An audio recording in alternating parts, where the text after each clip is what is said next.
Welcome in, Hawks fans. Your boy Bryce Willis back at it again for another Believe in Hawks episode. We are back. The trade deadline has came and gone. The Hawks have made moves. This team is now different than what they were just a few hours ago. And to talk about this, bringing back on the man himself, David Lee. This man does film breakdowns, game breakdowns of the Hawks throughout the season. You may already be subscribed to him on YouTube or following him on Twitter. D Lee for 3 is his @ on Twitter, in case you did not know. But appreciate you, David, for coming on, man. How are you, man? Of course, bro. You know, I'm good. I appreciate the intro. I'm looking forward to talking through these deals. I know that probably the mass fan base of Hawks fans are sort of disappointed with these deals, and I think we can definitely, like, from a objective return value, I can see that. But hopefully, you know, we can talk through it, hopefully ease some concerns, and then talk about some like the long-term plays that a lot of these deals signify. So look forward to talking through it for sure. Yeah, for sure. Obviously, coming into the deadline, a lot of people were just not sure what to expect. I think there were moves that needed to be made, but obviously that was impacted by the injuries. I've said if the Hawks were healthy, Jalen was healthy, and Bogey was playing a little bit better, it would completely be a different deadline. And that's the thing. The team, statistically and numbers-wise, at full strength, was a decent and good team. I mean, they had a winning record. Can't deny that. But injuries happen, guys decline, so you have to make changes. Obviously, one of the big issues, their bench, I would say, has been one of the biggest issues, just not being able to get that bench scoring. So they've made some moves. First move, we're going to talk about DeAndre Hunter. Obviously, that was the move that a lot of people did not like. Mm-hmm. Hunter moved to Cleveland for Karis LeVert, Niang, 3 seconds, and then 2 swaps, which I know the swaps confused everybody. What was your impression when you saw this? Because obviously DeAndre has, for this version of the Hawks, been very important. But I know you touched on, even with some of the things he did really well, there were still some things he didn't do very well that also made him expendable. Yeah, so I think Brad really illustrated this perfectly. I just finished listening to his pod about it. He basically said that a team executive texted him and said in September, if DeAndre Hunter, the Hawks would have traded him and they would have been happy to have gotten this return, but they would have been elated because it would have required them to attach a first to trade DeAndre Hunter coming off of last season. Mm-hmm. So he hasn't just repaired his value. Like, he finally had positive value for the first time in years. And I think what a lot of Hawks fans are feeling, what I've felt for a long time too, is like sort of we invested so much money into DeAndre, right? So much investment, not just pick equity, but like the extension. And he's been with us since 2019, right? And so, or 20, even longer than that. But the crazy thing is he's having his career year in year 7, right? And even in him having his career year, he still isn't what the Hawks need from that position. And what I mean by that is, like, there's really 2 things that the Hawks need from the wing position. They need versatile defenders, or they need a secondary shot creator. And DeAndre Hunter, unfortunately, is sort of falls short of both of those marks, right? So from a defensive standpoint, I highlighted some of the plays that he kind of cost us against San Antonio, but he doesn't have the consistency, the attention to detail, the deflections, the disruptiveness, and then he's not a lockdown defender. He's a solid team defender in a good context, right? And then on the offensive side, he can get to his own spots relatively easily. He was doing it really well this season, but he's at his best when he's attacking advantages created for him. So like playing off of Trae, driving closeouts. When he doesn't have a steady diet of spot up threes or driving closeouts, it can get really ugly really fast. And then when he can create for himself, he's not creating for others because he doesn't have the passing vision in the field. And so I think that's where it really came down to, because they've been trying to trade Hunter. He has underwhelmed for being a number 4 pick up until this season. His contract, he was overly paid for what he was producing. Like, he's one of the worst contracts relative to impact last season. This season, when they finally get him playing at that level, it's hard to pass that up because you know that it can go away in an instant. Like, we saw him miss 10 straight games this year. We saw him go ice cold in January. And like, the Hawks are so overly reliant on his scoring, and they're also reliant on his defense. You can't play him at the 4 for a long time, but that's where we needed him. And you can't rely on him to create offense for everyone, but that's what we were using him for. And so I think, honestly, like, for him, he gets put in a really good context for himself in Cleveland. I think he's going to be really good in Cleveland. I'm sure people are going to be like, what were we thinking? But from my viewpoint, we needed to aim a little bit differently with who's going to be playing those minutes, especially with Reza Shea already giving a good floor for what he can be on that defensive end. And then now I think you get Karis LeVert, who I think can give you 60 to 80% to 85% on any given night. Like if you think DeAndre Hunter is inconsistent, Karis LeVert is also inconsistent, but he brings a little bit more on-ball stuff, a little bit more scoring ability. So it'll definitely be interesting to see what this like in the next couple of months. But I think for the most part, the Hawks have like really solidified their floor. When there was a lot of questions about what we could be doing or like how much worse we would have been like if we didn't bring in guys that could contribute right now. You know what I mean? So all things considered, I don't think it's really bad. Yeah, and I think too with that move, you mentioned how LeVert can kind of give you most of what Hunter gave you, and you've clearly seen with this team the way they've played. They're very pass-centric. He wants ball movement, and he wants all of his players to be able to pass in some capacity. That's one of the things that Quinn has mentioned when he's talked about Onyeka Okongwu is his ability to pass out of the post, how he's able to find the open guy, find cutters. That just and it seems. In a normal fan watching the game, it seems little, but for what they're trying to do, it actually means a lot. Yep. And I've seen it, and you've talked about it, how Hunter isn't really a guy who makes plays for other people. That's not his game, and I think Chris LeVert has more of that skill set to be able to do that. And I think that's one of the reasons why they felt like we could make this move. And obviously, LeVert is also an expiring contract, so it's not like things don't work out. They're stuck with him.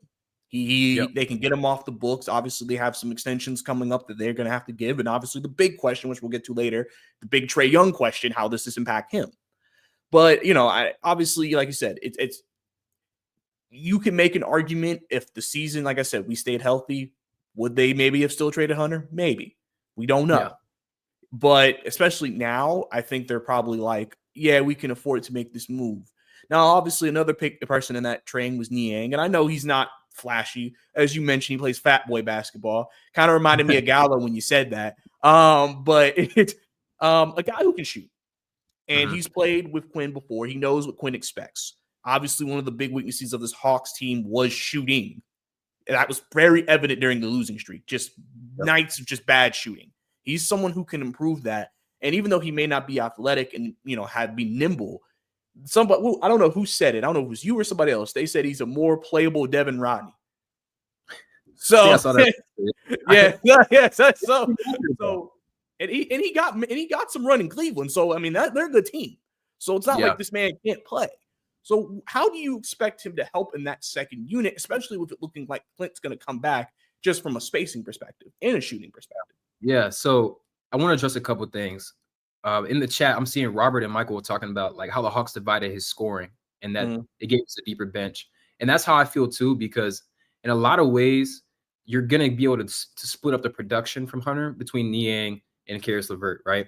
And so coming into this season, George Niang has shot 40% or higher in 4 of the last 5 seasons. And he's been in the 95th percentile-ish in terms of three-point attempts per 100 possessions. Over his last 3 years, he's averaging over 11 threes per 100 possessions. So he gets them up. He shoots a really good percentage.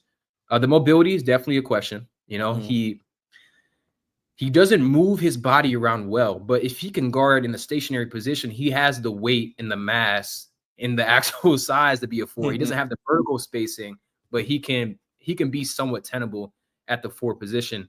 And so I think that's really the biggest contribution he'll bring in terms of defense, like just being a stronger guy around the basket. Like David Roddy was really bad for us because he also can't space the floor and he also gives you nothing on defense. But Niang is a legitimate shooter. Like he's a very high volume, high effective guy. And then to go back to the Karis and DeAndre Hunter point, just to sort of like illustrate the difference between them as playmakers, Karis LeVert in a pretty reduced role, he's playing with Darius Garland and Donovan Mitchell.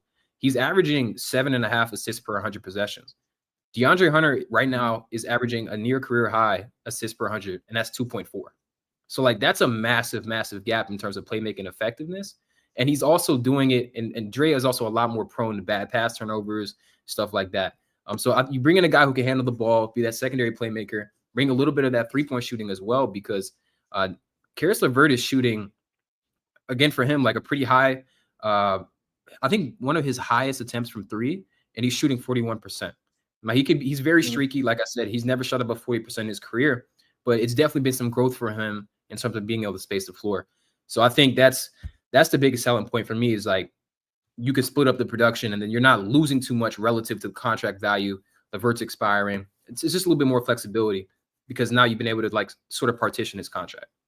Yeah, and I think too that, like I said, a guy who easy flexibility. The Hawks wanted to move on. Obviously, you know, maybe include him as a trade asset in the future. They could do. None of these guys are going to be very hard for them to move, which I think is obviously, again, flexibility. That's one thing I said at this trade deadline that they wanted, and they were able to seem like they were able to achieve that going into it and everything like that. So obviously, those are the two guys who will, you know, I'll be interested to see what Quinn's rotation is, especially bench wise. I'll be interested to see who he plays. Obviously, that leads to the second trade. Bogey traded to the Clippers. We get Terrence Mann, Bones Highland back. First initial thoughts on that for me was I really like Terrence Mann. I liked him, you know, earlier in his career. He kind of fits what the Hawks have wanted. Guy who can guard, point of attack. Just a gritty guy. And then sometimes, you know, he could give you a good offensive game. Obviously, that's not what he's known for, but he can do that. So he's continuing to fit what they want. Versatile guy, can guard 1 through 4. So that's something that's staying consistent. And then obviously Bones Highland is the one that everybody's kind of like, you like him or you don't like him. You know, I said Bones Highland kind of reminds me a little bit of Cam Reddish a little bit. It may sound crazy, but like, if you remember Cam is kind of erratic when he got into the league, and Bones is kind of erratic too, you know. And I know a joke somebody made when he got traded from Denver the year they made the championship was, you know, Bones could have been here right now if he was willing to cut for Joker, willing to cut to the rim. and so because he's a guy he's a microwave scorer. If he gets hot, Bones can light you up, but at the same time he can be a little erratic as well. And I don't know if the Hawks are viewing him as a backup point guard here, or if that's still going to be Dyson, or if that's Krejci. I don't know. What do you think about those two guys and their fits on this team? Yeah, I think the Bogey trade kind of helped me feel a little bit better about the Hunter trade, because my ideal return from Cleveland would have been some combination or one of the other. I wanted at least Jalen Tyson or a first-round pick. Like one of those two in the package would make me feel a lot better about it. And so, or I was also considering Isaac Okoro. He's an Atlanta, or he's not Atlanta. He's a Georgia guy. He also kind of fits our profile as a 6'5"-ish guy who can defend and somewhat shoot the three, right? So between Okoro and Jalen Tyson, who's their rookie, who's shown some flashes in the NBA, I really love him as a prospect. He's an older guy, so he can contribute right now, positive defender, stuff like that. Or the 2031 first. And so we didn't get either. I was like, okay, I'm okay with the return. It could have been a lot better. But when you bring in Terrence Mann, that's where I think him and Okoro would have been duplicative, right? So it's like Terrence Mann can now step in as that combo guard off the bench. He can give you 20 to 25 minutes a night. Him and Dyson Daniels are going to be really dynamic defensively. Like against a team that plays two guards, like against Cleveland, like having those two guys as options against a team like that is going to be really, really interesting to watch. Now the offense can come and go. He's not having a great season by any means. Like he's had a lot of struggles this season, and they also have him. I didn't realize how long his contract was too. Like in comparison to Bogey, who's getting off the books, I think in 27 or 26. Terrence Mann is on the books for 1 year longer, and he doesn't have a team option, whereas Bogey had a team option. So the financial flexibility long term, you don't have that same thing that you have with Niang or Karis LeVert, who's expiring. So I think that the way if you think he can get back to where he was last season, like last season, he was a plus efficiency guy, despite the fact that he wasn't a super like high usage offensive guy. He was plus 3.5, true shooting percentage the year before that, plus 4, true shooting percentage. And so, and if he can get to that role, he can be a play finisher. He can be competent from the 3-point line and not struggle as much as he has this season. Then I think this ends up being a really good signing, because like last year, he was shooting 75% at the rim. This year, he's at 66%. So I don't think he's lost any athleticism. I don't think it's anything like that. And I think it comes down to, okay, do you think Bogey? I think Bogey's way better than he was this year. I don't know if it's an injury. I don't know if he overworked himself in the Olympics. He's better than what he showed. So maybe for a team like the Clippers, which again isn't as reliant on him as the Hawks are, they can take that risk and say, okay, we can sit Bogey for a couple games, couple weeks, couple months. He can come back after the offseason and be fresh, right? But from our perspective, Terrence Mann is a younger guy. His decline is not related to athleticism or injuries or anything like that. He's just in a subpar situation. Okay, let's see what Trae can do with him. Let's see what Jalen Johnson can do. Let's see what he can do in this defensive infrastructure. And so I like that bet overall, as opposed to hoping that Bogey can somehow find that spark that he had last season. Again, like if Bogey, I don't know, it doesn't feel great to trade him because I feel like he's at his lowest, right? So it's like, it's another instance where we waited a little bit too long to trade someone. Like Clint Capella's still on this team. We waited too long to trade him. But at the very least, they got something of value back. Like now we're probably either going to see Clint leave in free agency or the Hawks resign him for cheap, whatever it may be. But I think they did a good job considering the circumstances, but they could have done a much better job being proactive with Bogey, following the Olympics, following his 6 Man of the Year run. But, that's easier said than done. It's hard to be like, we need this guy. We need a Bogey bad. When I watched him in the Olympics, I was ready to start saying we're winning 45 plus games, because if this is the type of play we're getting, I'm not as worried about the secondary playmaking. I'm not as worried about the non-trade minutes. And when that doesn't happen, it just kind of gave the Hawks a bad hand. So, of course, with the Jalen Johnson injury as well. So, all things considered, I think the Bogey deal from a pure asset standpoint isn't as good, especially because we gave up seconds. But I like the bet on man. I told you, I like Bones' game. I don't know if I like him in the Hawks context or on my team per se, but he's super entertaining and he still has something untapped. Like, he's got a crazy wingspan. I mean, obviously the dude is like really talented and really gifted offensively. So I think the more creativity you can get in the NBA, I mean, I feel like dude's kind of all played. Like, he's one of those guys that just kind of brings his own flavor. So I would like to see him get some minutes, but I'm not in love with that. Like, I would have preferred, they got guys like Amir Coffey or Kobe Brown, Jordan Miller, those guys, like kind of like their younger guys would be more interested in. But I don't know. I was pretty cool on the deal, to be honest. Yeah, and it was funny. It's funny. I said Cam too, and he also kind of reminds me, not like defensively, but like Lou Williams too, because Lou was a microwave scorer. He was a more consistent scorer, but kind of a microwave guy as well. And I think people, like I said, don't really know where he fits in. I know Hawks still have to make one more move. They have to release somebody to get to the roster spot. So I'm assuming that will come tomorrow before the game. A lot of people have expected it to be David Roddy, but I don't know if that's I think going Quinn to be likes Roddy. Huh? So I think Quinn likes Roddy. So that's my thing. Is like, yeah, or maybe that was their play to just kind of see like if he had anything before they let him go. But I think the play is to waive him. Like, I don't know. I don't see any other like reasonable path. Like, you could waive Garrison, you could waive guys like Muhammad Gay. I don't see them doing that. Like, just saying you could if you wanted to. I think it's Roddy. You think it's Roddy too? Yeah, I think so. I mean, some people were wondering if it's Bones. Like, could they have just put Bones in there and then it's going to be Bones? I mean, the only reason why they're saying that is because he deleted a tweet. He tweeted about coming back to Atlanta. Then he deleted it, and people were like, oh, is he getting cut?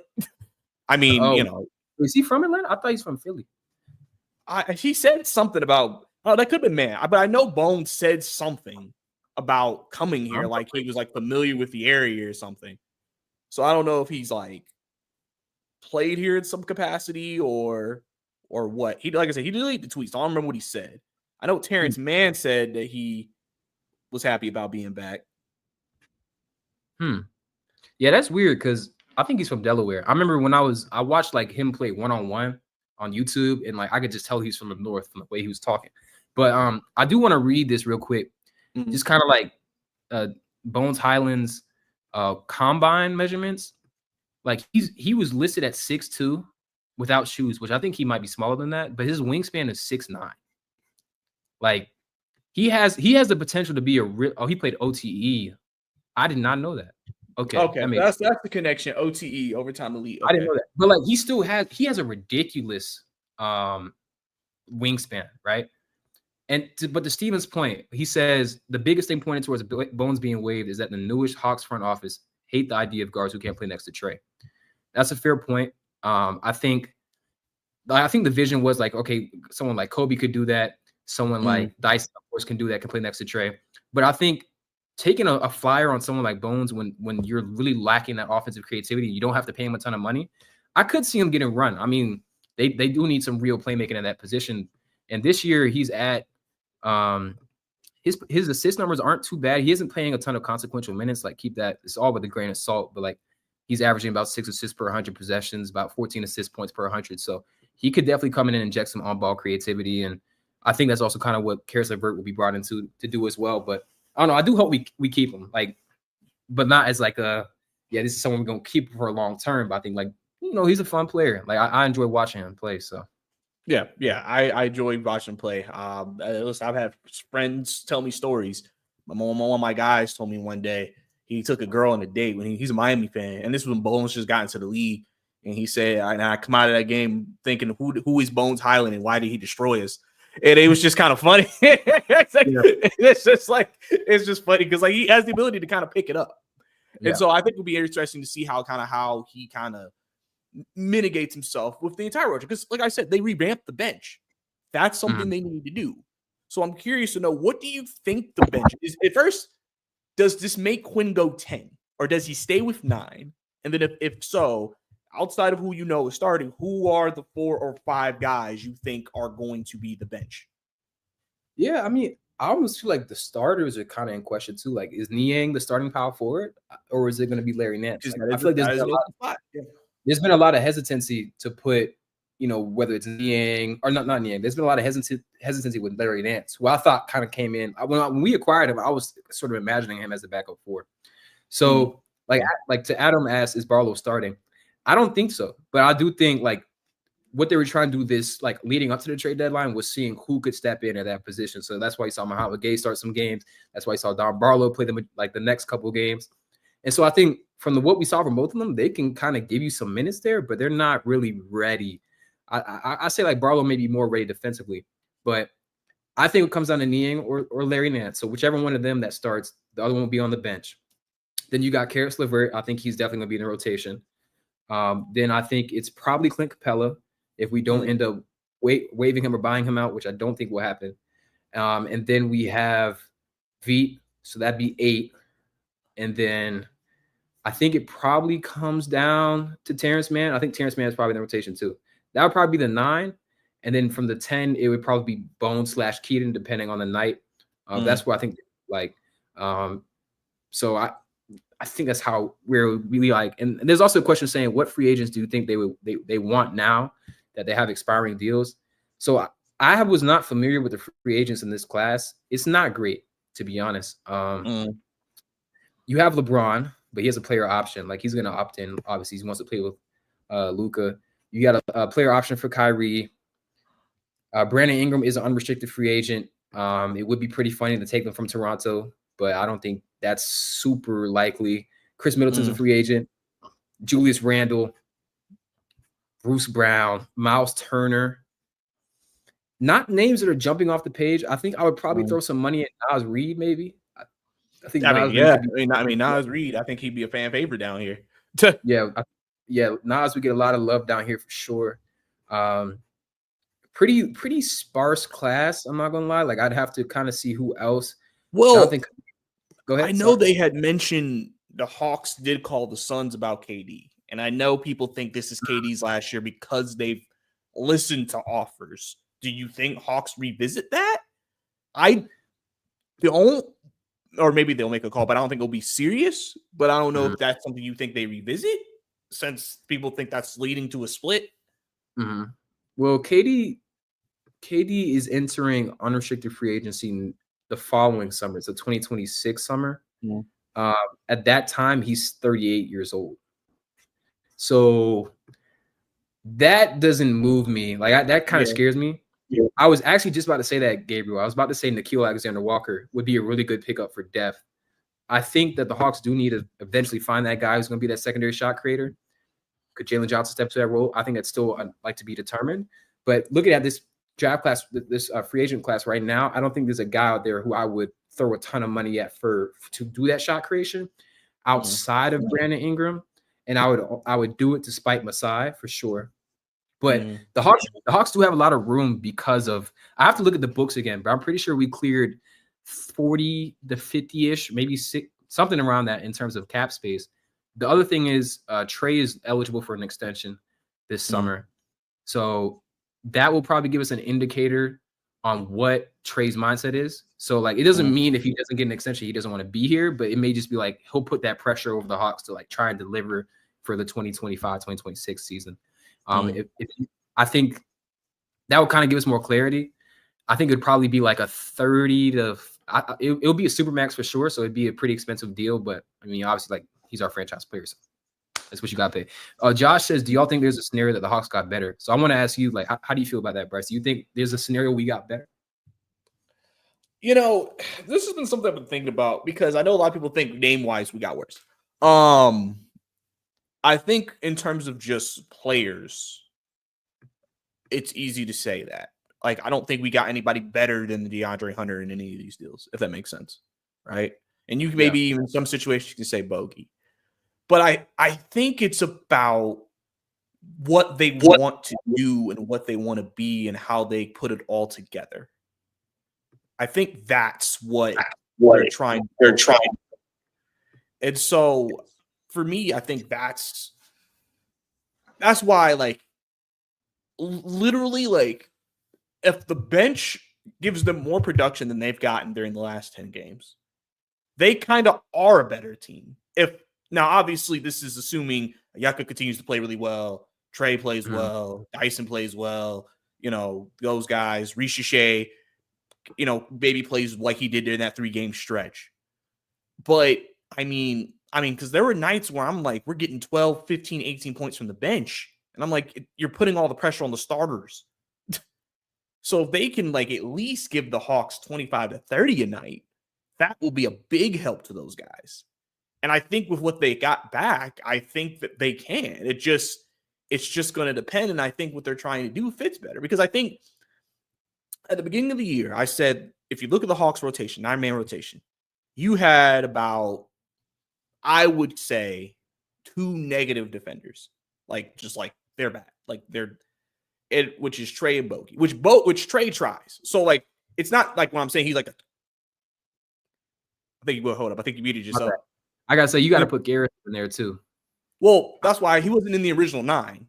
That's why I said the original 9 guys. Gotcha. And so, for me, it was Trae and Bogey. Trae tries, Bogey tries, but obviously we know there's just limitations there. Yeah. And then everybody else pretty much can defend in some capacity. Yeah. Kongu, DeAndre, Dyson, Zach. You know what I'm saying? And now after this trade, if I just look at the first 9, your negative defenders are Trae and Niang, you would probably say. And I guess I don't know if we consider LeVert a negative, or he's just kind of like. I think he's closer to neutral at this point. It used to be pretty bad. So neutral. I think that you've gotten yourself to a point where you need more bench production. You can get more bench production, and you keep winning with your starters, and then you can get back to that team basketball. Because that's how they were winning games during the streak, because they were getting 7, 8 guys in double figures. Yep. And then they were playing team defense, and I think that's what they wanted. And then they improved shooting. They improved shooting out of the straight. That was a big issue. They could not shoot. So in areas, it's almost like maybe straight talent they didn't improve. But in terms of weaknesses, I think they improved, if that makes sense. And so that could lead to better results. I mean, I've told people, I mean, the East isn't going to run away from this team. I mean, they're 3 games out of the 6th seed. All they got to do is go on a 5-6 game winning streak, and then they're like, we're talking maybe not even having to play in the play. Like, and that's just what it is for the team right now. But talent straight up wise, yeah, we definitely did not get just better from a talent perspective. That's why I made a comment on my tweet. I said they've created financial flexibility for the extensions, but you mentioned guys who weren't big names, but there's definitely guys in there who's like, yeah, if they come off the bench, they'd be great for the team. Yeah. And so that's kind of how I view that for what they have available. Obviously, what your biggest need next year would be like, okay, who's the backup center, right, to Kongu, and then probably adding another scorer-ish guy, right? Because I feel like your starting lineup set. It's going to be should we trade Dyson, Richiche, Jalen, Kongu. You're not really moving that. So your bench is what you're really recreating. What about you? No, I think that's all great points. And it kind of reminds me a lot of how the DJ trade felt. Like from an objective talent standpoint, we got worse from that trade, right?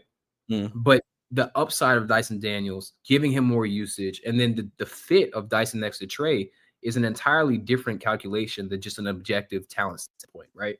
And so I think what they're trying to do, to your point, is just sort of surround guys with more viable rotation players.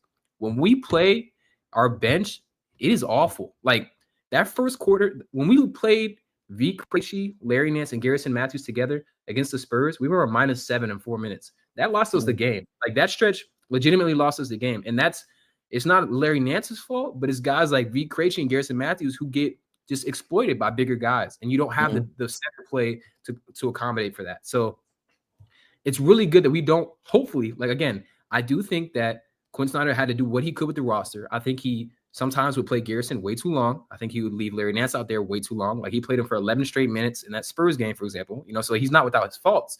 But I think now he has the optionality to be like, maybe I don't have to play Garrison Matthews for 15 minutes or play Larry Nance out there as the only big. Like we can get guys like Terrence Mann who may not be as strong or not maybe like as tall as a traditional power forward, but he plays bigger than his size. Someone earlier in the chat was like, you would never know. I think someone said like Dre does not play to his size. Like he doesn't rebound like he's 6'8".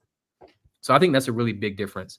I think we got better, but I don't know if like, I think our floor is so much better than it was even against the Spurs. Like, and I don't know when these guys will play. Like, I think honestly, we probably won't see it until the next game. I don't remember when the next game is, but we won't see I'm it. assuming they play the Bucks tomorrow, but the Hawks haven't announced anything yet, which they can't play till they announce it, I think, which means the league has made it official. So I'm thinking, I think we play the Wizards Saturday in a back-to-back. I think that would be the game they would come. Plus, it's a back-to-back, so it'd be nice to get some fresh bodies. You know how it is. But that's what I'm thinking, where they would play. Yeah, I agree with that. That'd be a nice game to get some reps in. We saw it's interesting too. Like when you see a team add a new player, sometimes you see them like try and play their to try to adapt to that guy. It's like the Spurs, for example, were running the ball crazy. That's not what they did before De'Aaron Fox got there. So it'd be interesting to see like, okay, what does the spacing look like with Niang out there, Karis LeVert in those first couple minutes? I'm not a big Karis LeVert guy. Like I kind of feel like I've kind of hated on him for a long time. And like, he does have a little bit of DeAndre Hunter syndrome where he will like Dre hasn't done as much this year to his credit, like over dribble the ball and like take it out of the offense. Karis LeVert can hijack it, but Bogey was also prone to that too. You know what I mean? Like sometimes like tough shot makers, that's what happens. Overall, I think that we got better, but it's going to be more like, I can't say that confidently.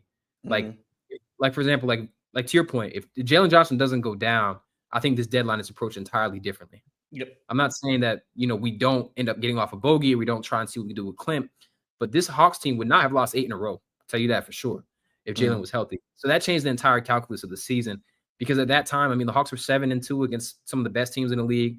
They were a +15 with Dre, Jalen, and Trae on the floor. +15 in about 700 minutes. That's a real sample. And that's evidence that those 3 guys, when available, were very good.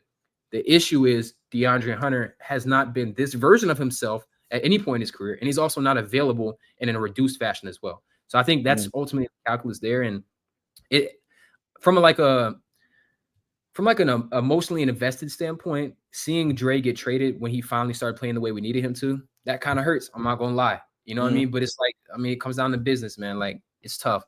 I think this is an interesting question. Jamar said, out of all the new additions, who do you think will have the biggest impact? I don't know. Like, I think sneaky Niang could be this, but I think I'd probably have to go.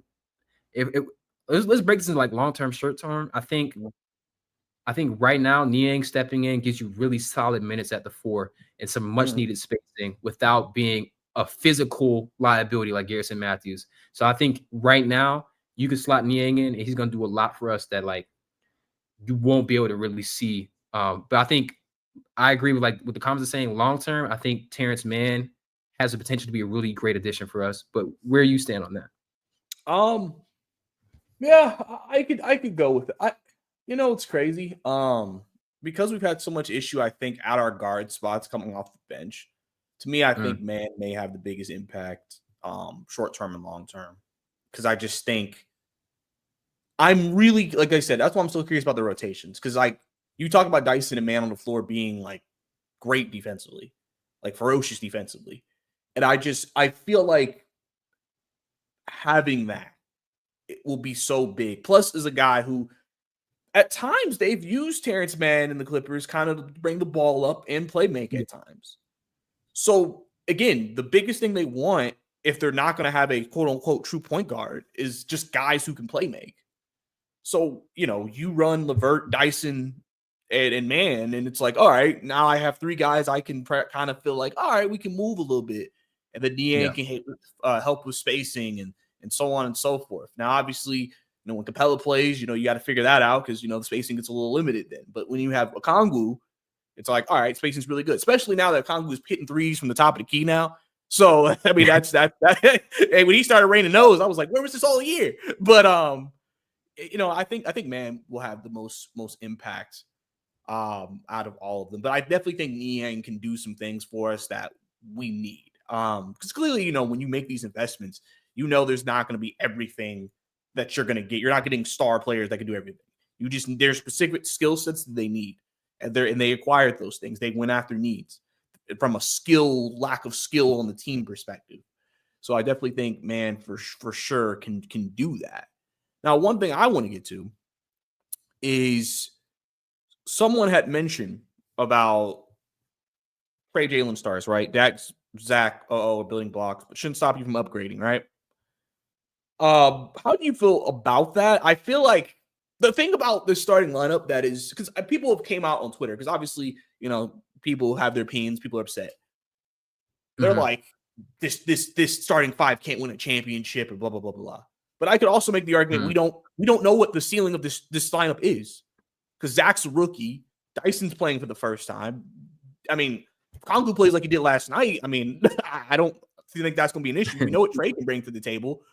Do we know if Jalen? I mean, pretty much what you want from Jalen is just what you saw before he got hurt, just playing at that consistent 20, 10, because Jalen was one of the best rebounders in the game. People didn't know that.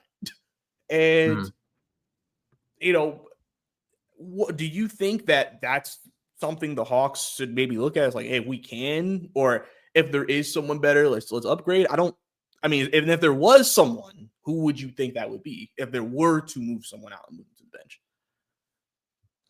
No, I think I'm entrenched. Like I'm fully invested in Dyson as a starting 2. Like I don't. There is no reason why I think he would ever be moved out of the starting lineup. Like I agree with what the chat is saying too. But for Reza Shea, it's more so like he needs reps to improve. So it's kind of hard to find that middle ground of like, how do you get someone who's better than him right now without impeding his development? And that doesn't mean you don't look for it, right? Like for example, that's why I was a big Brandon Ingram proponent, especially in this year, because Reza Shea can sort of keep that split up at that position, but he can also toggle at the 2 or the 4, whatever it may be. But if you go and trade for a guy that comes in and has a long-term salary, and like, for example, we sign like a Chris Middleton, which I would hate, but if you sign someone like Chris Middleton and he's at that position, then it becomes a lot tougher to be like, okay, how can you get Reza Shea the reps he needs to be great, right? And so I think it could be tough for that position. I think I would be like cognizant and, just searching to see if there's any upgrades. But I think the big point where it has to be like a constant, just sort of like being aware is at the 5. And the reason why the 5 has to be in question is just because when Onyeka plays like he does tonight or last night, you see what he can be. Like there was a lot of comments about like the hub on offense, like the passing, the spacing. He's very, very dynamic he's grown to be a much more dynamic player, right? And it's just, I'm not as concerned about the size. Like I think he can play bigger than he is. Like we've seen him stand up Giannis, beat guys in big moments. But if you're gonna draft a young guy, like I think you kind of do that same method you did with Drake. Like you take a common Malawatch or you take an anchor big in this draft and then see how Onyeka reacts. Like is Onyeka able to sort of understand that there's going to be a guy that he may be having to transition over to? It's kind of like my approach, but I don't think I would go and take a like I think Miles Turner's an unrestricted free agent. I don't think he's that good. Like I'm not a big Miles Turner guy, but like Miles is the guy who would move Onyeka to the bench because of his shooting and because of his shot blocking, even if he's not the level defender that Onyeka is or the level passer. So I don't think you need to be hasty with that decision, especially if it's at the 3 or the 5. But like people are saying in the chat, we haven't had a true big in a long, long time. Like we haven't had a 7-footer since pre-Al Horford, I'm pretty sure. What do you mean? No Dwayne Dedmon? Oh, Dwayne Dedmon. I mean, if we go talk about Dwayne Dedmon, then we got to talk about Alex Len, and like these dudes are not real dudes. You know what I mean? 7-footers, yes, but like not good 7-footers. Nah, I get it. So I don't know. I feel like it's tough. It's tough. Yeah. I understand why you would want to evaluate that though. Like I understand from that question, like you want to try and keep improving no matter what. I get it. I think Dyson's entrenched. I think Onyeka has earned the chance to start for a little bit longer. Definitely for the rest of the season. But as far as Zach, I can understand why people would want to evaluate like options there too. And I think that's the most obvious upgrade position, right? Because he's going to take time. So yeah, I get it. Yeah, and the thing is, I said, obviously, the Cleveland game, when Ricochet had 20 points and went perfect from the field, that was just like, I felt like that was what the Hawks think he could. Like, the finishing, attacking the rim, aggressive, confident. It's like, if he could be like this, like, we're going somewhere. And I think that's what I think makes this process what the Hawks are going through so difficult for fans, because again, I said this on a show I came on before I came on here. So many Hawks fans want to win, and they want to win right now. They want to know we're going to be a top 4, top 3 team right now. And the problem with that is the Hawks have truly taken a route where they're like, we want these guys to grow, and that will take time. I've mentioned before, development is not cute. Development is not sexy. It's not any of that. It can be a bit ugly at times when you're going through those rough times. But you're hoping that you get to that final product, which is the diamond, and then you see, okay, we see what we got here. Like that's why, and this may transition us into the Trae topic. I said, if you're Trae Young, if when we were healthy, we were a winning team and we were in the playoffs and we beat some of the best teams. Like you played and you've seen it, right? And so when this decision for him comes up about what he's going to do, I truly think Trae believes in Jalen. I think he really does. I think he believes in Dyson playing with him. Like, it's not a situation where he's like, I don't believe in the talent you putting around me.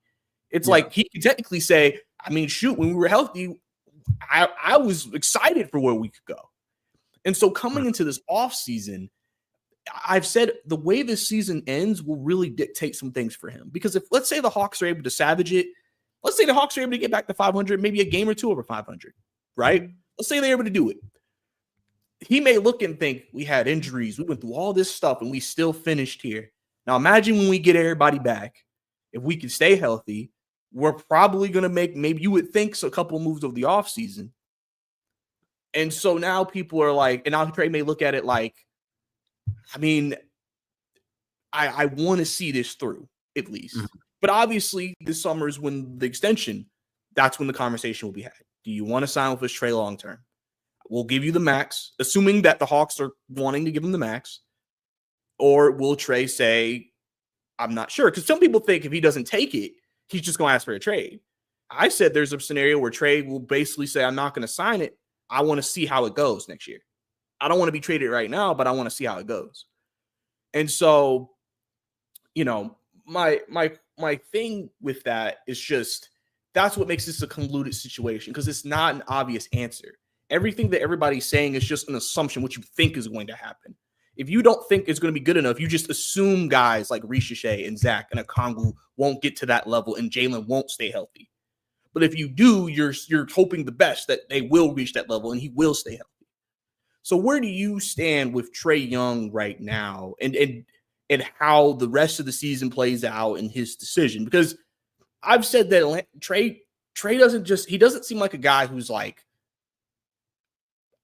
I guess I wouldn't call him a selfish superstar. Like, get me out of here. I need this, dude, need that, blah, blah, blah. You know what I'm saying? Like, he just wants to feel like, are we going in the right direction? And before the injuries, you could say they were. So what are you thinking? Yeah, so Trae's eligible for a 30% max contract because he's at the point where you get the veteran super max. And I think a lot of the reporting coming into the season was like, okay, he wants to see, especially from the national media, it was like, okay, if things go wrong, he could ask out, yada, yada, yada. I've never gotten the sense that like he doesn't believe in the core, just like what you said. And I don't remember if it was you or Malik who tweeted this, but it was basically like a quote from him in preseason where he's like, it's a special duo, but we have to be on the floor. Basically saying like Jalen has to be available or we're not going to have, we're not going to have that special connection. I don't think he's frustrated with the injury stuff or anything like that. And I don't even necessarily think if he doesn't sign the extension, is that an indicator that he doesn't buy in long term. But I do think it's fair for Trae to put some pressure on the front office if he feels like that's what's going to get something done. And I think, if you clear all this space, which they have, and you have these trade exceptions, which they have, and you still have some draft pick flexibility, which you have, I think you should explore other options. But that doesn't mean overextend yourself like you did with the DeJounte trade. Trae advocated for that. They made it happen. It didn't work, and they were able to save themselves. That doesn't happen often. A lot of times when players try and play GM, like LeBron with Russell Westbrook, it doesn't turn out well, and when things go wrong, you don't get a get out of jail free card. And so I think in general, I would hope that Trae has learned from that. And it's not like entirely on him, but like it's not just about the star power. It's about building a cohesive roster. And I'm sure that he can realize that when they were healthy, like to your point, they were good. The summer will kind of like determine where that stands. It is a lot of money to commit to Trae long term. He is the franchise guy. He is the entire roster is built to his strengths and his weaknesses. Okay, this roster was built for Trae Young, and it's built to also ease Trae Young off of the super heliocentric style of basketball that he was playing prior to Jalen Johnson's emergence. Right. So you build a roster tailored towards him, but it's also a little bit more versatile and not as dependent on him. That's the whole point. But like there's not a lot of rosters in the NBA that I feel like are either have the assets to get Trae or have an interest in Trae, right? Like a lot of guys have their point guards. So let's say he does want to ask for a trade. I think the only place he could go is Orlando or Miami now, but there's not like a ton of different destinations for him. He's not going to immediately upgrade and be on a contender. Like obviously he's going to bring a lot of talent, and wherever he goes, like if it's enough defensive infrastructure, they'll be a good team. But I think he loves Atlanta. I think he likes Jalen. I can see frustration building next season, right? It has been a long time where we have not been a serious team or seriously respected team. So I definitely would expect frustration to build. Like he's a competitor at the end of the day. I'm sure the other guys in the locker room feel the same way. They want to start winning too. They just don't have the equity that he has in the league. I wouldn't be worried up until that following season. And I think we'll get a little bit more clarity with the extension. But that's not the end. That's not the instant means, right? Like he also has a player option, so he can just opt out. If he doesn't get that extension, he'll be an unrestricted free agent. So my sort of like Trae panic meter isn't even at a 3 right now. Like I'd say like I'm at like a 2, and if that. Like I think he's a pretty rational guy. You know what I mean? He likes to hoop. Like someone said in the comments, he's not gonna hold out. He's not gonna do nothing like that. If we had the same regime and they were constantly trying to duck the tax, which they still are. But if they were doing that and not also trying to be conducive and build like, make a trade like Dyson or bringing guys like Don Barlow, like these small moves that have made the roster better, I think we could be in a worse situation. But I'm not concerned about Trae, honestly. Like we'll get more answers in the summer, and then from there we can panic, I guess, if we want. But I don't know. I'm not really worried about it.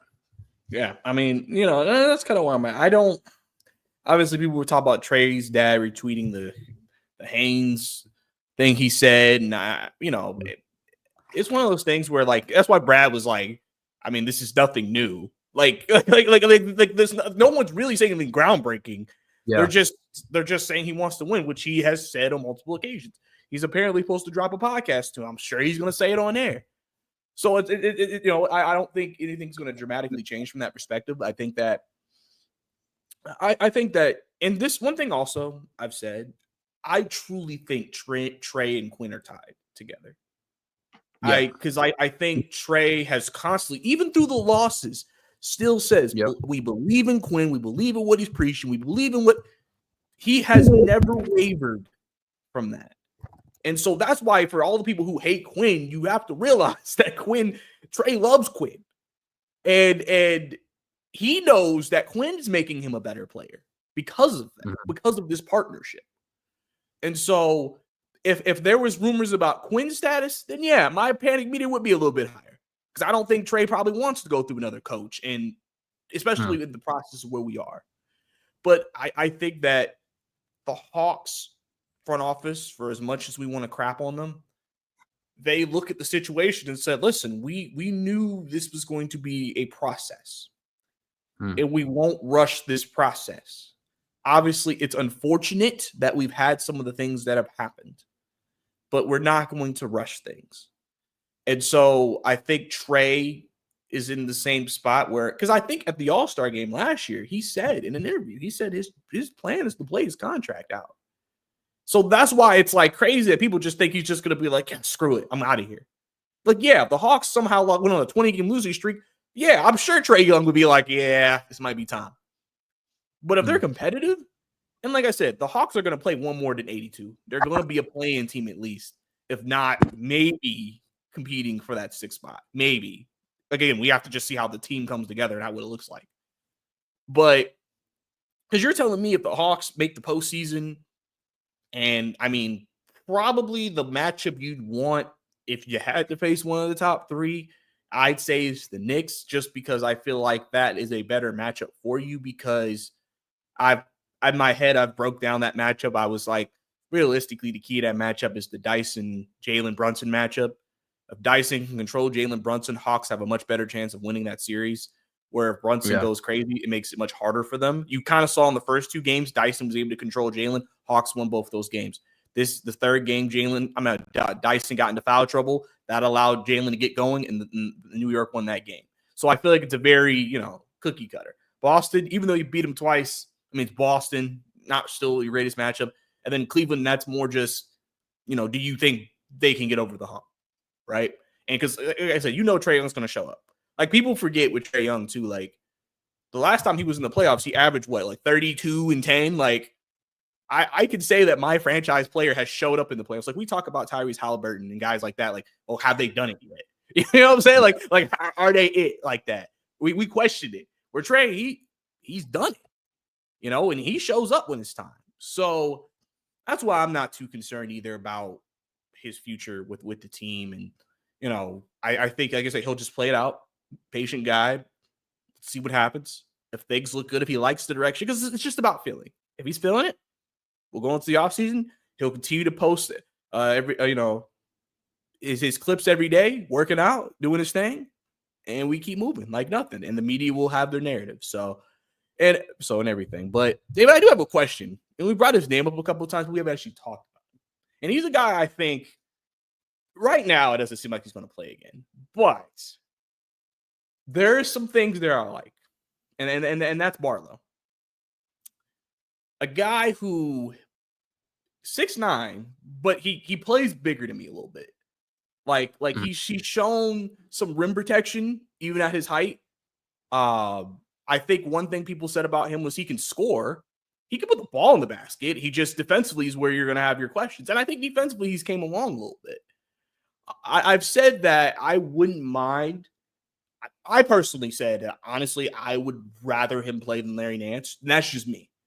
If we were going to have a centered spot, just because I think, Nance, outside of one game, hasn't really gave you a lot in the last few, where Barlow, I feel like every time he's played, he's giving you something, And even the Spurs game, he only made 2 shots. Like, it felt like he had that stretch, I think, in the beginning of the 4th quarter, or where he really, or maybe it was the 3rd, where he just really gave you great energy, defense, active. And I'm just like, I don't know. And then it makes sense. Barlow has played in the NBA. He's not like, first time called up. Like, he's played with Wemby. That's why they said you could tell he wasn't scared of Wemby. And so, what do you think about Dom? What do you think about him? No, I really like Dom. I was really excited when we got him. He was a really interesting dude at OTE, super talented for his size. I think the thing about Larry Nance was, like, he was just so efficient before he hurt his hand. Like, he was really good at offensively. Dom's shot is kind of ugly. Either baby it might have been the first game he played. He came in and airballed, or maybe that was the Indiana game. He came in and airballed, and then we got the rebound. They passed it back to him. He airballed again, and then the following 3, Reza Shea hit the side of the backboard. And I was like, okay, I know where this game is going, right? But I think Dom, he deserves a lot of minutes, like people are saying in the chat. I think he definitely needs it. I think he definitely deserves it. I think the defense is intriguing enough. For everything I've heard from Larry, you were at Media Day, right? I think you were. Yeah, we were. It's like Larry Nance is such a great personality. Like, I think I told this on my pod, but Larry came and sat with the media, and he was just kicking it. Like, he's a super nice guy, a great vet, very candid with the reporters and with the locker room. And so he's an asset by himself, like, just by his personality. I don't think he necessarily has to play to be worthy of like getting a contract from the Hawks. If I'm being quite honest, he's only making $11 million. He's also expiring, right? So I think the Dom and Gabe, they need to figure out like, are these guys real guys? And I think both of them have shown flashes. So I would love to see them get more minutes. And I don't think he's a center, and I think that complicates it too, because if you want a 4, the backup 4 probably has to be able to space the floor, unless you have a backup 5 who can space the floor, and no one plays a backup 5 who can space the floor because 5s who can space the floor are so valuable. So it kind of goes into that, like, okay, how valuable really are you at a tweener position where you can't space the floor, but you got some defensive upside and you can finish. So it's kind of tough. Personally, I would be playing him. The current version of Larry Nance, I would be playing Barlow over him, but with Clint out, you don't have a center, like anyone who has center skills. Like Barlow isn't ready to anchor defense by himself. If you thought it was bad with Nance, it'd definitely be even worse with Barlow. But he's a lot better on the ball, engaged. You know what I mean? He had some moments against Wemby. Well, I stood up. I was like, okay, like, you know, he got that block against him, and then he had another block that ended up being called a foul.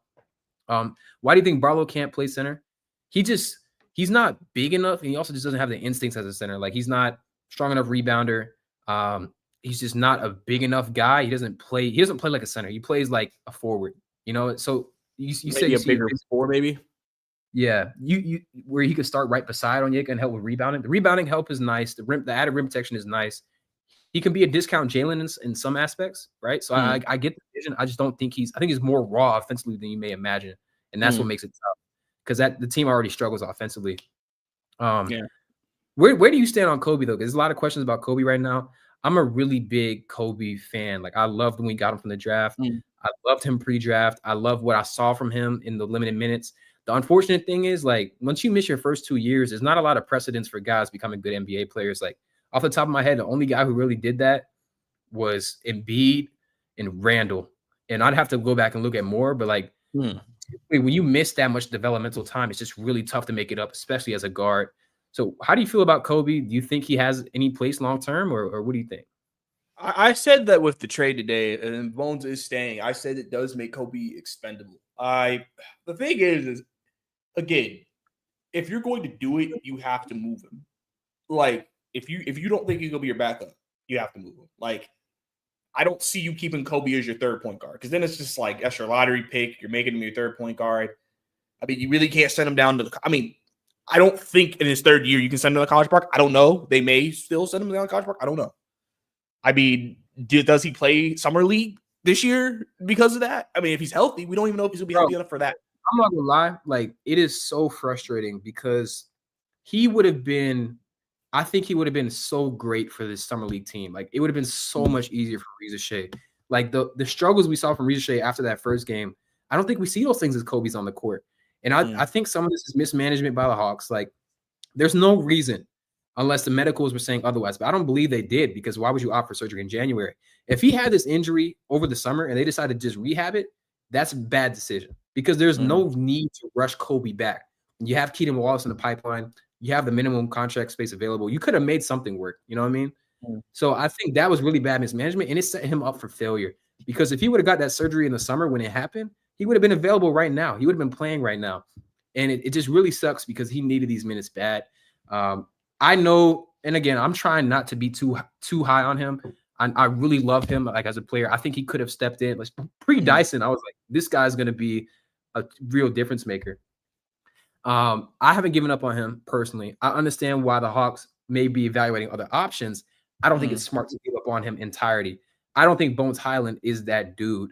Like, I don't think Bones is like – Bones has never been here's the thing. If you can't be an impact player next to Nikola Jokic, it doesn't matter who else you can play. You know what I'm saying? Like, no one makes it easier than Jokic, especially for a guard. And so I think Bones kind of like that same Cam Reddish syndrome, where you might – dudes was saying Cam Reddish was like the best player. I know you remember that Edwards interview. He was like, Cam the best player on the team. They made it like Cam is crazy. Right, like Cam played like he thought he was the best player in the NBA. He thought he was the best player in the NBA, and that's why he just got traded to Charlotte, right? And that's why he didn't have a role in New York. Like, he didn't have that mentality. So maybe if Bones comes in with that mentality and he's more contained, right, and he's not trying to do too much, I could maybe see it. I just don't think you can play those two slight guys. You can't. There's just no way. You cannot have Bones and Trae both be 155 pounds and 6'2". it's not going to work. The whole point of having a backup guard for Trae is that they can replicate some of it, but they're not going to be exploited the same way defensively because no one Trae's size is bringing that offensive value. As entertaining as Bones is, he's not bringing the offensive value to offset the defensive stuff, right? So that's why I'm still in on Kobe. I think you still explore what Dyson can do on the ball too. Although you do want to kind of maintain him with his defensive stuff, like you don't want to overwork him too much. Yeah, I don't know. Sure. I don't want to be delusional about it, but I still believe in Kobe. Again, like that's the full caveat that I really love him as a player. So yeah, and I think this, like I said, it's just tough for Kobe because it just depends on what the Hawks want to do there. It just depends on what they like. I mean, I think you look at all your options. You look at free agency.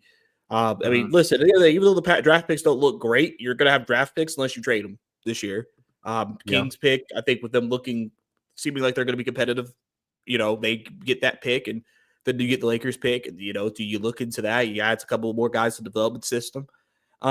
It just really depends because you really need to have answers at that spot.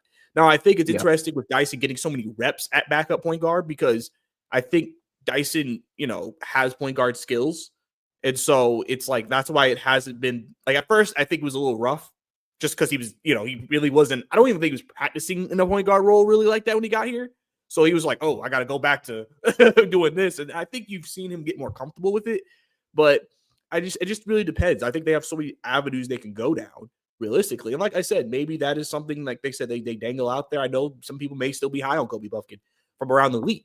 So I think the Hawks have those options available to them. And I think that they have to look into everything and see what it works because everybody knows the backup point guard spot is a position that they need to fix. It need to kind of have solidity at that spot as well. So I think Kobe, some people are out of him.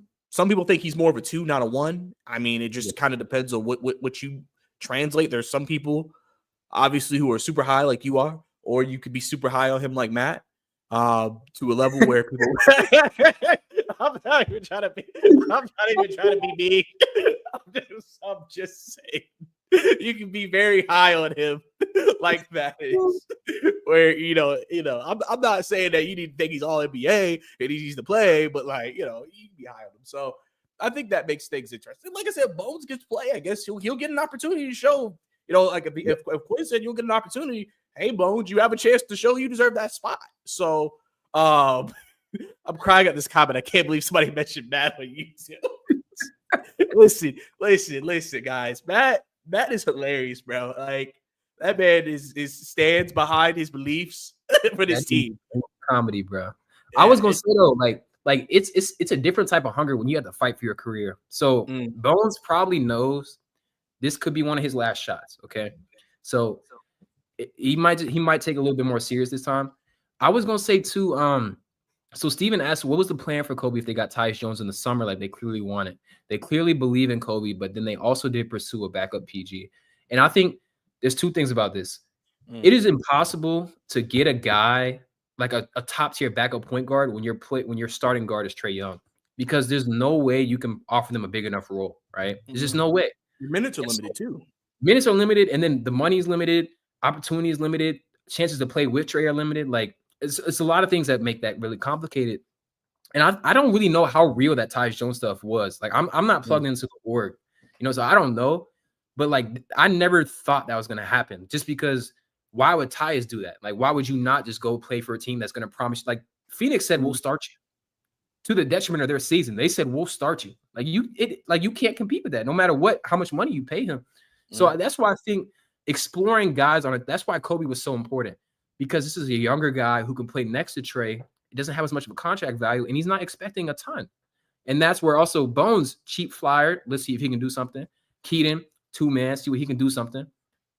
It just makes more sense to try and figure it out that way, because you'll never get that premier guy. Like we were talking about free agency. If you look at the free agency class for point guards, I mean, is it time to bring back DeLon Wright? Yeah, I was gonna say Ben Simmons, a unrestricted free agent. He's always interesting. I would love Lonzo if we could get Lonzo. That would have been great. I feel like Lonzo would have been good for what they were trying to do. Yeah, they just extended him, which is cool. I'm so happy he got that deal. I think Bones is restricted. Yeah, he's a restricted free agent this year. So I guess the Hawks will have their rights to match an offer if somebody wants him. Mm-hmm. So there's options here. Oh, Brad said I trust Brad. That's my GOAT. So if Brad said they wanted Tyus and they wanted Tyus, I don't remember that. But like, I think I can't remember if that point was Kobe rehabbing. He might have been. So maybe. I know he got hurt in summer league. I don't remember what the reporting was like. Yeah. I am shocked Hawks didn't even trade for bench depth, cheap and Chris Boucher, or Bruce Brown with their expirings. I think we got bench depth. Karis LeVert, George Niang, Terrence Mann. These are real rotational guys. Like, these are guys who can play good minutes. Boucher and Bruce Brown. Boucher, I think the way Boucher, low-key, he's been really good. He fried us both times we played him. Raptors have been really good, and he's raised his level of play. I think it's the worst thing ever that the Raptors started hitting this stretch, because then they were like, okay, maybe we have something here, and that's when they ended up buying our Brandon Ingram. They're trying to make the play in and maybe be a sneaky team. Either they're going to do that, or they're going to sit Brandon Ingram. I don't really know. Like, it could be either or. But that's, I don't know. It's strange. LeVert is a streaky. Yeah, LeVert is streaky. We said earlier, like, if you think Dre's inconsistent, you might be frustrated with Karis LeVert from a night-to-night basis.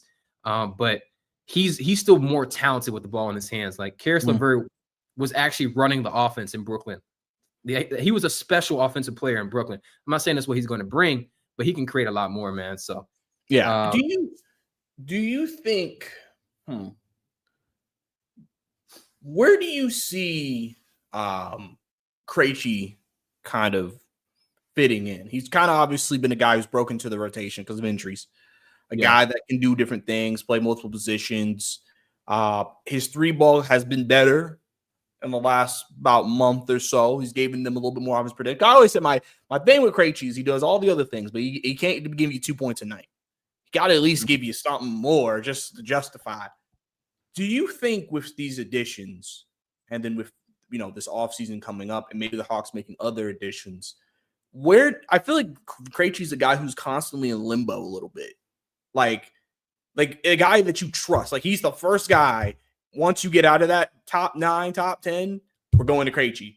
But like, where do you see his value with this team? And do you think there is a high ceiling here for Krejci? Do you think he can get to a point where he can be a mainstay in this Atlanta Hawks rotation, what he can give them?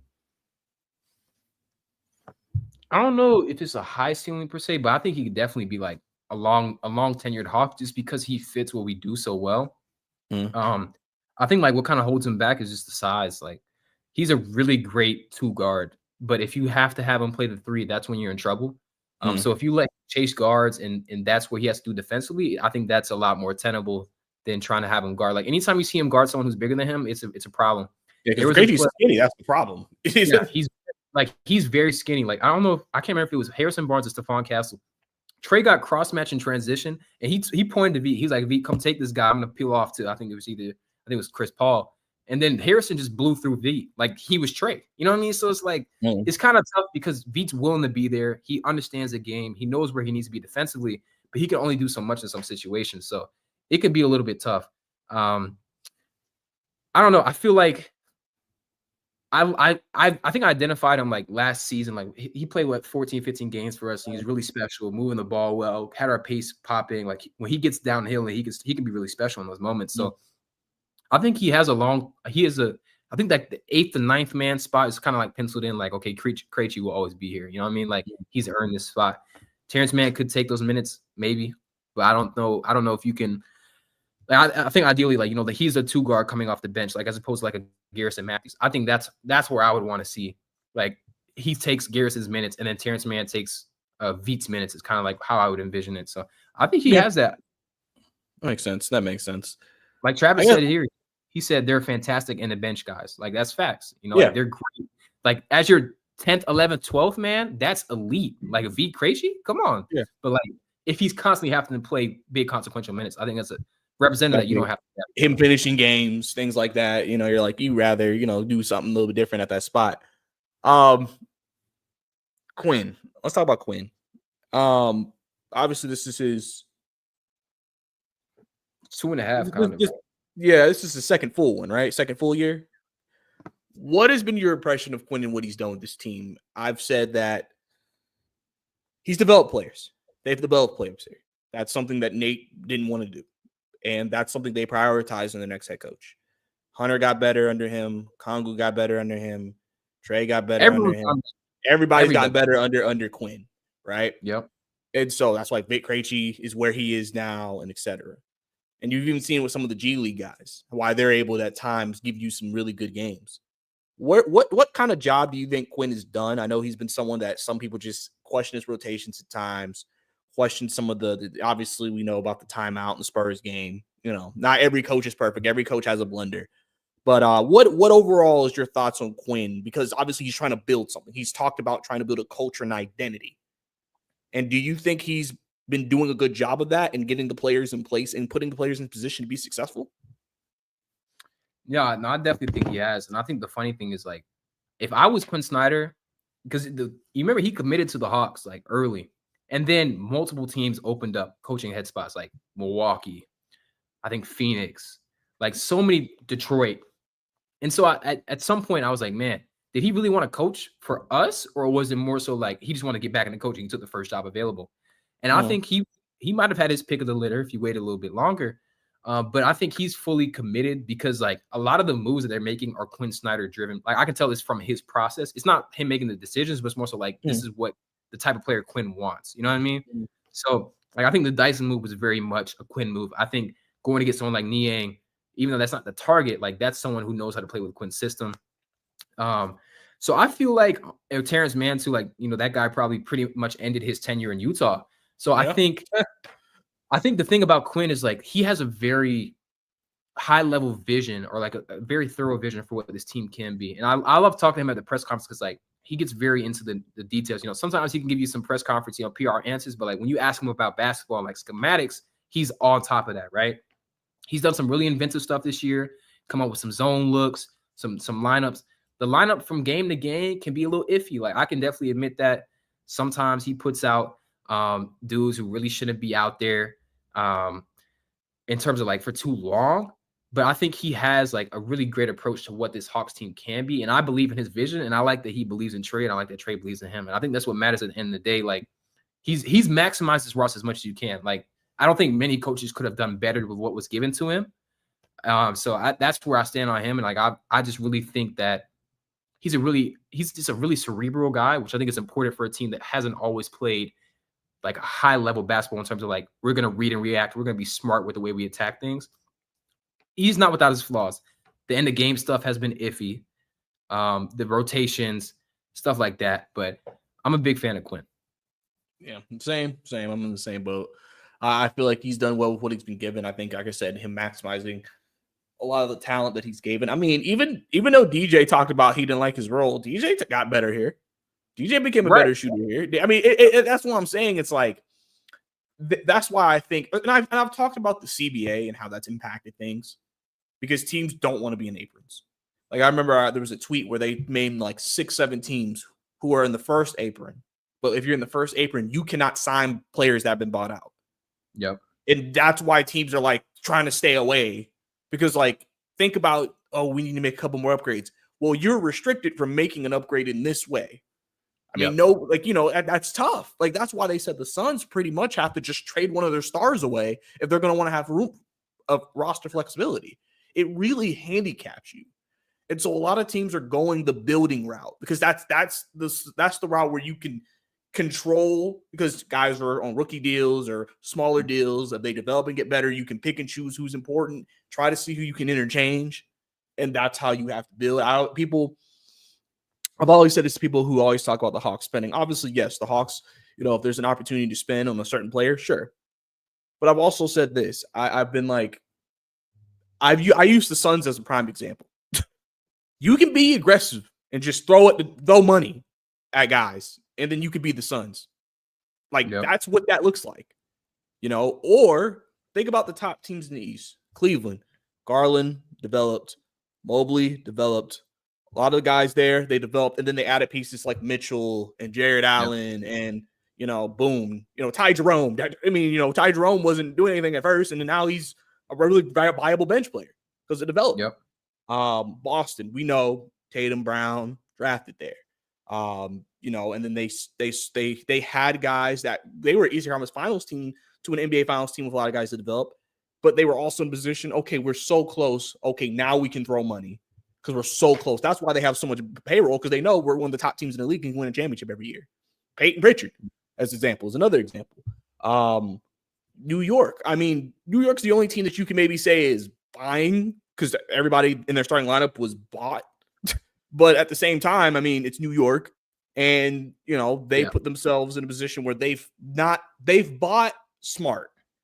They haven't just thrown money at random. They did that before, and that's why the Knicks never, weren't great. But they bought smarter, and then boom, right? And even in the Western Conference, same thing. Denver, 2 core players, Joker and Murray, developed. Michael Porter Jr. developed. Same thing with Oklahoma City. That's mainly development. And they developed all those guys, drafted all those guys. Yep. And so there was patience that needed to be had there. And you had to have a coach and a system that could develop guys. And so I think that's what the Hawks are trying to do.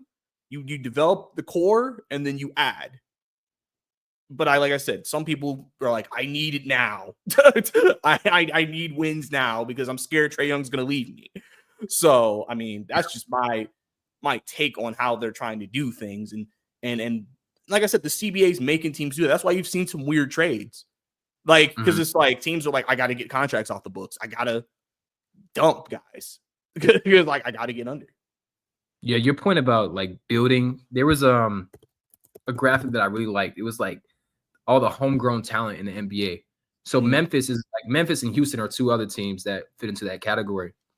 There's been I think there's like Memphis has 12 different players on their roster who have only ever played for them, right? So like that's a farm system, and that's what I think the Hawks are trying to replicate. If you look at the top like teams in the NBA, Denver, Memphis, Houston, OKC, Boston, Cavs, those teams were all built organically, right? Like you have to find yourself a Jokic. You have to find, like those things come with the draft, but it's a value in being in continuity, in like bringing guys back year after year after year and investing in a core that makes sense. For the Hawks, the core that makes sense is Trae Young and Jalen Johnson. And now it's about who else can fit around them. Can you make those things work? We know Trae and Jalen work. So I definitely agree with that. We haven't talked about from the Cavs perspective, right? So there's a question here asking about like, where do you feel about the Cavs? I think the Cavs were contenders regardless. People were giving them 2015 Hawks comps. They were always better than us. Like that 2015 Hawks team was like the epitome of the power of friendship, right? Like I love that team. I'll never forget them for the rest of the power of friendship. But there's no better feeling. Everybody had an injury that's the Teague ankle. Everybody had an injury, bro. They could have got one game if they were healthy. Yeah, like the fact that Tabo got his leg broken and then they ran over Kyle Korver's ankle, and then we had guys make up. It's ridiculous. Like no one will ever give us that benefit of the doubt. They just remember us as a fraud team, which isn't fair. But that team, I always felt like the Cavs were a step above us, and that was like my belief in Mobley, Garland, and Mitchell. All of those guys are better players than what we ever had on that team, right? And so I do think what DeAndre Hunter can do is come in and step in as that 5th scorer, which they've never had consistency at that spot. Like they had to, like Okoro was their best defender, but he was a liability offensively. Niang is fat boy basketball, can shoot the ball. He's a liability defensively. LeVert, too inconsistent. And for that role, he was a little bit overmatched. Like he's not great as your 5th starter. He's a guy you want to come off the bench and kind of run offense. You know what I mean? They got Ty Jerome to do that, so he's not as necessary. And then you have like guys like Dean Wade, Sam Merrill, who bring like varying levels of that. But I think Hunter comes in as like, I'm a 6'8" wing. I can create my own shot. I can spot up from the corner. He just gives them a lot of size, a lot of versatility at that spot. I think they definitely got better. Like do I think they're better than Boston? No, but I still think they're I think they could give Boston a lot of trouble. And I think that I still have them above New York just because I think New York is a little bit more reliant on Brunson than you may think. Like to your point, when Dyson was able to take Brunson out of the game, that Knicks team looked completely different. They're still really scary offensively, but I think and until they got Dyson in foul trouble, like he couldn't do anything against Dyson in the space anyway. So I don't know. I feel like they're definitely better for sure. No, I mean I think Cleveland's definitely better too. And another thing really is one of the big issues was I think them defending Boston. Because, like, you really don't want Mitchell guarding Tatum or Brown, really. Like, if you think about it, Okoro, right? And then, Mobley, like, that's fine. Mobley's a good defender, but Hunter gives him the ability that you can throw Okoro and Hunter at Tatum and Brown. And now you can free everybody up a little bit more. Donovan doesn't have to expend as much defensively, and that gives them some opportunities to then, create more offense and things of that nature. So I think it'll help them from a matchup perspective. And listen, if he's giving them 20 points almost a game off the bench, because I don't know if they're going to start him or bench him. Bench player, if he stays on the bench, he can stay in the 6-man running. If he starts, then obviously, he'll just, be a good starter for them. Mm-hmm. But no, I think Cleveland got better. And I even think the Clippers, they won at shooting. They traded 2 of their, even though I think I saw something that said man is 40% off catch and shoot this year from 3. His overall 3, I think, is lower than that. But I think they said, I don't know if you can confirm that, but I think I saw somebody say 40% on catch and shoot threes this year. Which, playing with Trae, that would probably be to his benefit because you get plenty of those. Yeah. So if that's the case, I think Clippers obviously said, hey, we can get the old Bogey here. And Bogey hasn't played in a while, and we don't know if that's can help him get his legs back and getting him more rest and getting him ready to go. So, that may help for the Clippers to, like I said, another guy who, with the way they've built their team, hard-nosed team, just wanted to add more shooting, create more spacing for them. With Kawhi and those guys on the floor, and Norman Powell, who's on a I hate Paul George revenge season. I think, I think the Clippers are made a good move for them. No, I definitely agree. From their perspective, it's like a low leverage move too, because I'm pretty sure like Bogey's money will come off the books pretty relatively soon too. So it's not too bad. I think after next season, he has a player option. Yeah. So, and he also is just like, they're not going to ask him to do a ton, they're going to put him in the platoon role. They're going to put him in like, okay, we might need to run this pick and roll, but they're not going to ask him to go out there and create offense like we are. So I think that's kind of like, I think that in some ways I just think guys got put in roles that make a little bit more sense for them, so that may in the end game make those teams better. Like to your point, they were really bad, like as a shooting team. I don't remember exactly the numbers on what they were doing from the 3-point line, but they were pretty bad. So I think it's pretty, not a bad trade by any means for any team. Like I don't think either team got fleeced either, though. You know what I mean? Like it's not like we got completely robbed in these transactions. I think, it's kind of like, we're always going to overvalue our own players. You know what I mean? Like I kind of thought Hunter would be able to get us back at first, but that's because I've seen the value and the growth of what he's been doing. But for the Atlanta, I think they're like, well, we've had him for a long time, but we're like, we don't think that he's that level player for that long. So yeah, Terrence Mann is shooting 45% from 3 off catch and shoot, but that is admittedly on just 1.4 catch and shoot 3-point attempts per game, which is in the 7th percentile. So very, very low volume, but he is shooting it pretty well in terms of off the catch. And that's from this season. I'll look at some other seasons as well, and I'll get you all the numbers on that. Yeah. Okay. But because honestly, you got to think about all the easy opportunities Trae's going to provide. Niang, easy looks. Provides easy looks for the Bird, easy looks for man. And like I said, I don't know if they're ever going to play Bones and Trae together, but you would think, I don't know if they're ever going to get to that point where they need to play them together. Because they were comfortable playing Keaton with Trae together, but that's just Keaton because Keaton is able to fight defensively at least. It's kind of crazy because there were times when we basically asked him, "Hey, can you guard this much bigger player than you?" Just because because you're a dog defensively, and just try. So yeah, I would think that would be what they would hope could merge. Because I think every time you make an addition like that, when it comes to shooting, you're going to get looks. Because the Hawks really also a part of the stretch of shooting that they've been struggling with. They miss a lot of open threes. Bro. It's not like they're like taking all these contested. It's not like the only person who took a lot of contested threes was like Bogey because he'll wait for you to get over to him, then shoot it.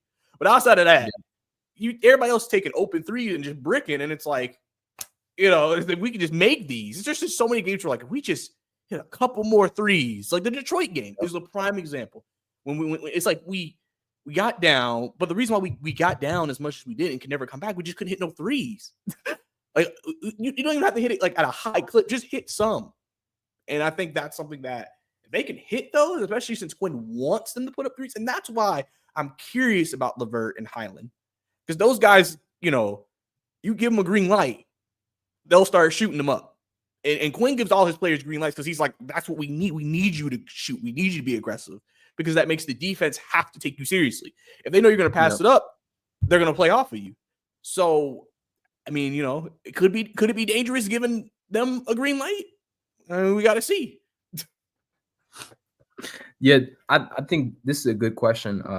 What things do the Hawks need to keep doing or implement to make the 6th seed or above? And what things do they need to do a better job of for us to clinch? Like, do you think that there's anything that they're not doing, or that you think that is another move, or like, do you think it's just like kind of getting these guys to the system, hopefully getting a better percentage from 3? Like, do you think it's just like will kind of like all take care of itself, like just by having like a stronger bench? Yeah, here's the thing: the Hawks had a formula when they won. Play good defense. You get obviously good scoring from your starters. Trae gives you about, even though he's not giving you 30, 25. You get someone else who can get you close to 20. You get double-digit scoring from like 6, 7, 8 guys. You don't lose the 3-point battle by a lot. That was the biggest thing, was like, don't get blown out at the 3-point line. If you can keep it close, the Hawks were winning a lot of 2-point battles. They just weren't winning 3-point battles. And so if they can keep that close, then you can make it. They've also gotten to the line a few bit, make free throws. And then if you do that, that is your formula to winning. I said this too when they were winning. I said the Hawks have a very small margin. They're not like Boston, who they can play bad and still beat you just because they're just better than you. Mm-hmm. They have a small margin. They have to play a certain way. And so I think they're still in that same spot where if they can get 6, 7 guys in double figures, play some good defense, just don't turn on turnovers. Gotta cut down on turnovers. Because the reason why they lose to these bad teams is they're turning it over 20 times. At the end of the day, a bad team can even beat you if you're turning it over that much. Now, listen, I've said that, I think sometimes as fans of the game, if you are not a star player, we view you as you're either great or you suck. And so I feel like it's hard for a lot of people to view role players as good players because they're not like moving the needle for you, but they can move the needle in terms of what your team needs. And so, if you're telling me LeVert gives us 13, 12 off the bench, and then Man can give us 10 to 12, and then Niang can give us like 3 threes a game or 4 threes a game, and things like that. I'm like, all right, so you're getting about 35-ish points just from those 3. And then Clint, if he has gives you something, Clint give you like 6 to 10. Now you got 40 points off the bench. Now the starters, they score at least 60, 65. That's 100, 110. And you play it, and you have a good defensive game. And then if you have a game where Trae goes off, or Kongu has the game he just had, or Dyson gives you a strong game, or Ricochet gives you a strong, that's where you'll see them winning games. The problem was, it's like, I watched that Spurs game. You look at it, you see everybody, top 4 guys. Oh, really good. And then I think highest point total off that was like, what, 6 points, 7 points? And that's where I'm kind of like, where the Spurs had like 6 people in double digits. And that's what I think they have to get back to balance scoring. High assists, around 30, 35 assists is that sweet spot.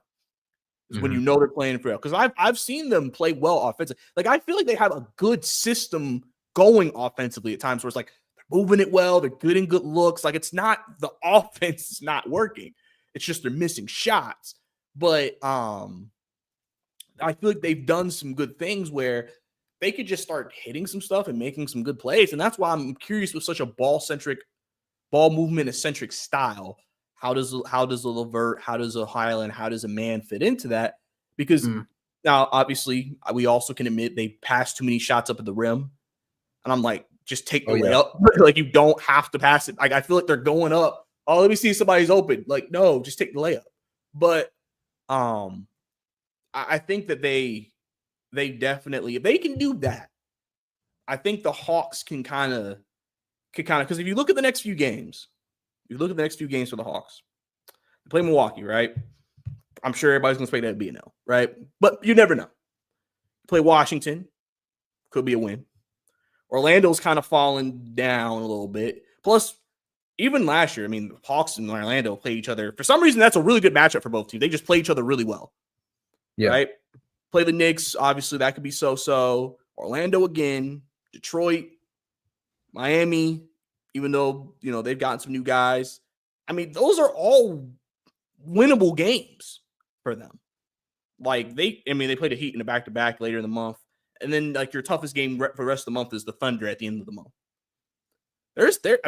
Hawks could legitimately go.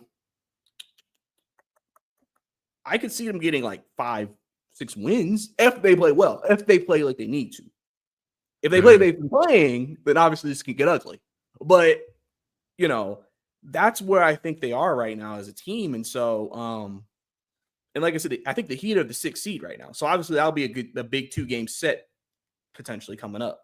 And they're battling Detroit too and Orlando. So they're playing 3 teams above them in their next like 8 games. Yeah, and it's a couple of things I wanted to share. There's something called a tension index, right? So I saw someone say like the Hawks games are up and down.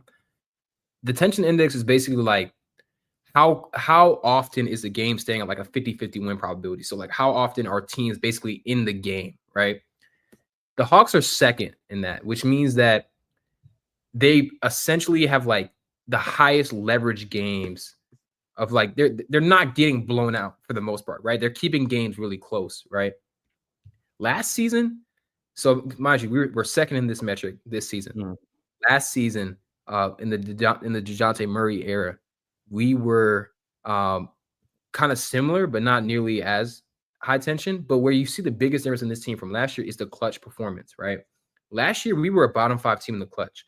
The offense was dreadful. The defense was even worse. This year, we have the 6th most wins in the clutch. We have 15, and we're 15-12. We had a better record before this losing streak because even as we're losing games, the Hawks are in these games down to the final stretch against Minnesota, down to the final stretch, Indiana, Detroit, the first Toronto game, and even against San Antonio, the same thing. Like they just haven't been able to come. They either dig themselves a big hole or they're just not able to execute down the stretch. So I think a lot of that is because they're losing so much momentum when Trae's off the floor. And so by bolstering the floor, hopefully you see a little bit less of that variability. But the good thing is they've been able to stay in these games regardless. So I think Travis was like, is it because of inconsistency in rotations? I don't think it's the inconsistency. I think it's the fact that Quinn had to play non-NBA players. That's just really the reality, right? So now they've got 3 rotational guys that are in the rotation without giving up their core. Let's see what they can do. And hopefully we just get some more minutes too. Like I would love to see him. It seems like they kind of have had him on our minutes restriction. I don't know. Yeah. But Kinda, hopefully he kinda gets some. Wemby a little bit last year. If he plays well, if he plays really, really well, I notice Quinn will let him play at the end just because he's playing really well. But yeah, I hope that they let him play, let him continue to grow, let him continue to do his thing. Obviously, they're going to need him a little bit more with Jalen. Obviously, it's a great opportunity for him without Jalen. So we're going to have to just see how that continues to go as we continue to move forward. But David, I think this is a good place to stop, man. We've been going for a good minute, man, talking hoops, man. Good hoops conversation, man, for sure, man. I appreciate you coming on. Let people know where they can find you, man. Of course, bro. I appreciate it. So my ad is Dilly43, all platforms, YouTube, TikTok, Twitter, Instagram. But I post on Twitter, TikTok, and Instagram for the most part. And then YouTube, I'm sorry. So y'all definitely please tap in. We'll definitely have a video. I actually saw like someone tweet like, what's a hawk without their wings? So I think that's going to be my next YouTube title. Because I really like the way that sounds. So we'll dive into like the Hawks, like why they had such a great start to the season in some aspects, and then what happened. Oh, yeah, I'll type my at too. But this is my at on all platforms. I'm also streaming on my YouTube right now, so if you go to my page, you could go there. King Philip said, I think y'all talking about trying, man, like try to keep it balanced, try and keep it nuanced. Definitely appreciate y'all tuning in, and hopefully like you'll keep up with all our content going forward. Yes, sir, man. Appreciate y'all for sure. Everybody who tapped in tonight, appreciate all you coming into the stream. If his YouTube, my YouTube, I checked it from my YouTube. We at least at like 180 at some point. So we had some people tapped in tonight for sure, man. We definitely tapped in. Subscribe to David, man. Obviously, guys, for me, Bryce _2K across all platforms. Believe in Hawks is available on any podcast platform available out there. If you're on the way to, work, at lunch, whatever, we talking hoops, talking Hawks, whenever the biggest things happen. Been a very busy few days with the trade deadline, obviously a hectic time, but definitely appreciate you guys. And if you enjoyed this episode, subscribe, like the video. Definitely. Obviously Hawks playing in tomorrow. So I'll have something on that tomorrow, depending what happens. Sometimes on losses, I'm like, especially if it's a back-to-back. Especially if it's a back-to-back, I'll sometimes wait to the second back-to-back. But we'll see. Tough, and everything like that. So like I said, man, David, like I said, I appreciate you, man, talking hoops with me, man. Great conversation. Always. Trade deadline is over with. New look Hawks coming your way. Don't know when they're going to play. They may not play against Milwaukee, I think against Washington, but they're going to be out there soon, and we'll be able to judge this team in its new version and see what happens moving forward. But that's David. I'm Bryce. See you next time. Y'all be safe.